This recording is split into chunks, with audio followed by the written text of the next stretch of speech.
Là, c'est des spectacles qu'on a pu voir avec mon père il y a 15-20 ans, dans les Vosges, où il y avait plusieurs coqs sur leur place de chant. Souvent, c'est fin du printemps, fin d'hiver, début de printemps. Et c'est sûr que nous, on est les premiers chagrinés. Ça nous a vraiment attristés au plus profond de nous-mêmes de voir cette espèce disparaître complètement de notre massif, de nos montagnes, parce que c'était un rituel. Tous les ans, on allait les observer, essayer de protéger leur milieu. Moi, j'ai passé à l'âge de 12 ans ma première nuit sous un sapin pour cet oiseau. Et après, c'était sans arrêt, tous les ans, tous les ans. Donc, on est les plus affectés par ce qui se passe, pas les plus, mais beaucoup. Enfin, on est vraiment...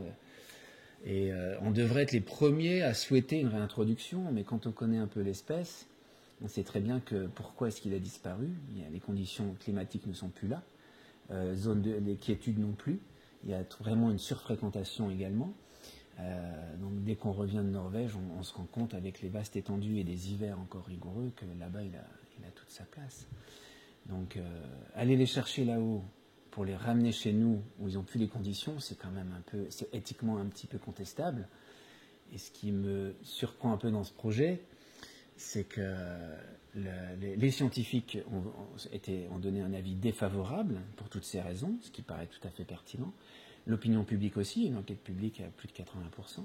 Et malgré tout, nos institutions y vont, dépensent de l'argent, vont aller perturber les oiseaux là-haut, les choper, les remettre chez nous pour qu'ils meurent à petit feu. Alors c'est pour ça que moi j'ai employé des mots un peu durs, comme bêtise, fiasco. Je pense qu'on y vient tout doucement à ce fiasco.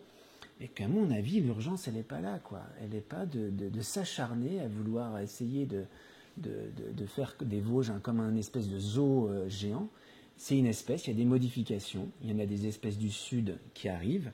Le grand tétras, on voit que sa zone de répartition en Europe ne fait que grimper à cause des hivers qu'on a plus. C'est quand même une espèce qui a besoin d'hivers rigoureux, sans quoi il y a trop de prédateurs. En l'occurrence, là, ils se font manger par des martres, des autours.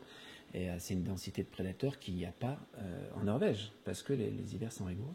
Et puis des choses qui nous échappent, je crois que c'est juste ne pas être dans le déni de ce qui se passe.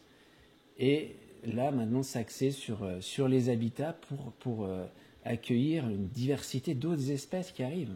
Le grand-duc revient, la chouette chevêchette revient, donc il y a des choses qui... Voilà. J'aimerais que ça marche, j'aimerais bien, ça paraît tout à fait facile. On n'a plus le grand tétras, il a disparu, on va en chercher, on en remet. Mais avant, c'est des réintroductions, il y en a qui fonctionnent, mais quand il y a des études au préalable en disant pourquoi est-ce qu'il a disparu, et est-ce que toutes les conditions sont favorables pour en remettre. Le castor, ça s'est très bien passé, les vautours fauves dans les Alpes et dans les Cévennes, ça s'est magnifiquement bien placé. Il y a des espèces pour lesquelles ça fonctionne. Le grand tétras, toutes les tentatives en Europe ont échoué. C'est une espèce proie, très vulnérable, et il s'avère que ça ne fonctionne pas. Donc à quoi bon aller emmener des gens là-bas, les chercher, il y a tout un gros cirque.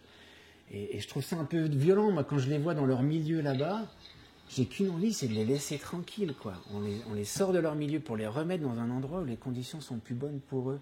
C'est quand même un peu dur.